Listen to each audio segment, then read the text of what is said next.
உன் நல்ல மனச புரிஞ்சுக்காம நான் உன்னை எவ்வளவு அவமானப்படுத்திருக்கேன், குடும்பத்தை எவ்வளவு அசிங்கப்படுத்திருக்கேன். அதையெல்லாம் நினைக்கும் போது எனக்கு ரொம்ப அசிங்கமா இருக்குமா. நீ எனக்கு மட்டும் இல்லம்மா, என் குடும்பத்துல இருக்கிற ஒவ்வொருத்தருக்கும் நீ நிறைய உதவி பண்ற. போய் இடத்துல வேற யார் இருந்திருந்தாலும் நான் செஞ்ச கொடுமைக்கு இந்த குடும்பத்தை விட்டு போயிருப்பாங்க. ஆனா நீ இந்த குடும்பத்துக்காக எவ்வளவோ செய்யற.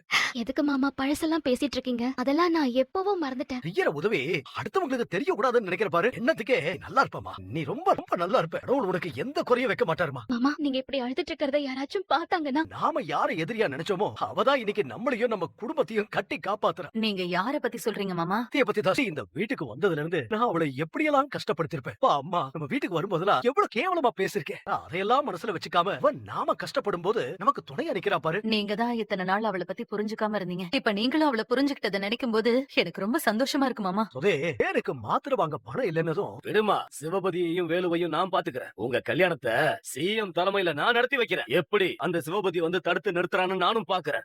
அங்கிள். பாத்து நர்ஸ், உன்னை பத்தி தான் பேசிக்கிட்டு இருக்கோம். உட்காரு, நீ உட்காருமா. என்ன அங்கிள்? உன் அப்பாவும் தம்பியும் உன்னை கல்யாணம் பண்ணிக்க கூடாதுன்னு சொல்லிட்டு வைஷ்ணவிய மிரட்டிட்டு போயிருக்காங்களாம். ஆமா அங்கிள், வைஷ்ணு நேத்து என்கிட்ட சொன்னா. உன் அப்பாவையும் தம்பியையும் பத்தி நீ கவலைப்படாத தெரியல. உங்க கல்யாணத்தை சிஎம் தலைமையில ஜாம் ஜாம்னு நடத்தி வைக்கிறேன். அந்த சிவபதியும் வேலுவும் எப்படி உங்க கல்யாணத்தை தடுத்து நிறுத்துவாங்கன்னு நானும் பாக்குறேன். என்ன அங்கிள், எங்க கல்யாணத்துக்கு சிஎம் வரப்போறாரா? ஆமாப்பா, நீ தொகுதியில அதிக வாக்கு வித்தியாசத்துல ஜெயிச்சதுனால அவருக்கு உன் மேல தனி மரியாதையே இருக்கு. தேங்க்ஸ்.